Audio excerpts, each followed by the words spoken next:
The stories part 11। जब हनुमान से हारे शनि। जब हनुमान से हारे शनि। शनि के नाम से ही हर व्यक्ति डरने लगता है। शनि की दशा एक बार शुरू हो जाए तो 7.5 साल बाद ही पीछा छोड़ती है। लेकिन हनुमान भक्तों को शनि से डरने की तनिक भी जरूरत नहीं। शनि ने हनुमान को भी डराना चाहा, लेकिन मुंह की खानी पड़ी। आई ती आई जाने कैसे।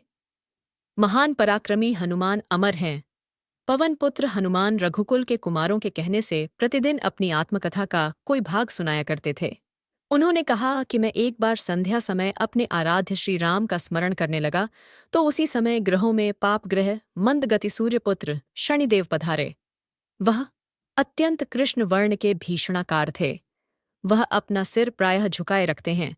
जिस पर अपनी दृष्टि डालते हैं वह अवश्य नष्ट हो जाता है। शनिदेव हनुमान के बाहुबल और पराक्रम को नहीं जानते थे। हनुमान ने उन्हें लंका में दशग्रीव के बंधन से मुक्त किया था। वह हनुमान जी से विनयपूर्वक किंतु कर्कश स्वर में बोले, हनुमान जी, मैं आपको सावधान करने आया हूं। त्रेता की बात दूसरी थी, अब कलयुग प्रारंभ हो गया है। भगवान वासुदेव ने जिस क्षण अपनी अवतार लीला का समापन किया उसी क्षण से पृथ्वी पर कली का प्रभुत्व हो गया। यह कलयुग है। इस युग में आपका शरीर दुर्बल और मेरा बहुत बलिष्ठ हो गया है। अब आप पर मेरी 7.5 की दशा प्रभावी हो गई है। मैं आपके शरीर पर आ रहा हूं। शनिदेव को इस बात का तनिक भी ज्ञान नहीं था कि रघुनाथ के चरणाश्रितों पर काल का प्रभाव नहीं होता। करुणा निधान जिनके हृदय में एक क्षण को भी आ जाते हैं, काल की कला वहां सर्वथा निष्प्रभावी हो जाती है। प्रारब्ध के विधान वहां प्रभुत्वहीन हो जाते हैं। सर्वसमर्थ पर ब्रह्म के सेवकों का नियंत्रण संचालन पोषण प्रभु ही करते हैं। उनके सेवकों की ओर दृष्टि उठाने का साहस कोई सुर असुर करे तो स्वयं अनिष्ट भाजन होता है। शनिदेव के अग्रज यमराज भी प्रभु के भक्त की ओर देखने का साहस नहीं कर पाते। हनुमान जी ने शनिदेव को समझाने का प्रयत्न किया, आप कहीं अन्यत्र जाएं। ग्रहों का प्रभाव पृथ्वी के मरणशील प्राणियों पर ही पड़ता है। मुझे अपने आराध्य का स्मरण करने दें। मेरे शरीर में श्री रघुनाथ जी के अतिरिक्त दूसरे किसी को स्थान नहीं मिल सकता। लेकिन शनिदेव को इससे संतोष नहीं मिला। वह बोले, मैं सृष्टिकर्ता के विधान से विवश हूं। आप पृथ्वी पर रहते हैं, अतः आप मेरे प्रभुत्व क्षेत्र से बाहर नहीं हैं।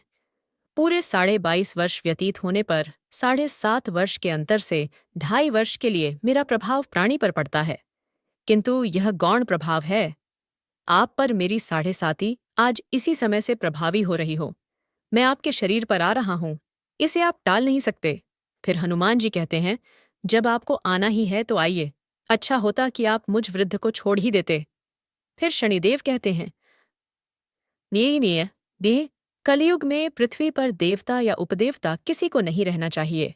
सबको अपना आवास सूक्ष्म लोकों में रखना चाहिए। जो पृथ्वी पर रहेगा वह कलयुग के प्रभाव में रहेगा और उसे मेरी पीड़ा भोगनी पड़ेगी। और ग्रहों में मुझे अपने अग्रज यम का कार्य मिला है।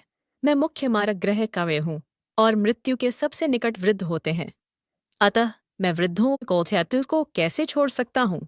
हनुमान जी पूछते हैं, आप मेरे शरीर पर कहाँ बैठने आ रहे हैं? शनिदेव गर्व से कहते हैं, प्राणी के सिर पर। मैं 2.5 वर्ष प्राणी के सिर पर रहकर उसकी बुद्धि विचलित बनाए रखता हूं। मध्य के 2.5 वर्ष उसके उदर में स्थित रहकर उसके शरीर को अस्वस्थ बनाता हूं व अंतिम 2.5 वर्ष पैरों में रहकर उसे भटकाता हूं। फिर शनिदेव हनुमान जी के मस्तक पर आ बैठे तो हनुमान जी के सिर पर खाज हुई। इसे मिटाने के लिए हनुमान जी ने बड़ा पर्वत उठाकर सिर पर रख लिया। शनिदेव चिल्लाते हैं, यह क्या कर रहे हैं आप? फिर हनुमान जी कहते हैं, जैसे आप सृष्टिकर्ता के विधान से विवश हैं वैसे मैं भी अपने स्वभाव से विवश हूं। मेरे मस्तक पर खाज मिटाने की यही उपचार पद्धति है और आप अपना कार्य करें और मैं अपना कार्य। ऐसा कहते ही हनुमान जी ने दूसरा पर्वत उठाकर सिर पर रख लिया। इस पर शनिदेव कहते हैं, आप इन्हें उतारिए, मैं संधि करने को तैयार हूं। उनके इतना कहते ही हनुमान जी ने तीसरा पर्वत उठाकर सिर पर रख लिया। तो शनिदेव चिल्लाकर कहते हैं, मैं अब आपके समीप नहीं आऊंगा। फिर भी हनुमान जी नहीं माने और चौथा पर्वत उठाकर सिर पर रख लिया। शनिदेव फिर चिल्लाते हैं, पवन कुमार त्रही माम ताहि माम रामदूत आंजनेयाय नमः। मैं उसको भी पीड़ित नहीं करूंगा जो आपका स्मरण करेगा। मुझे उतर जाने का अवसर दें।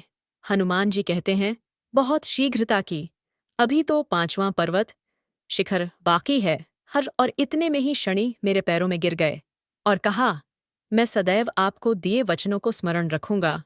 आघात के उपचार के लिए शनिदेव तेल मांगने लगे। हनुमान जी तेल कहाँ देने वाले थे? वही शनिदेव आज भी तेलदान से तुष्ट होते हैं।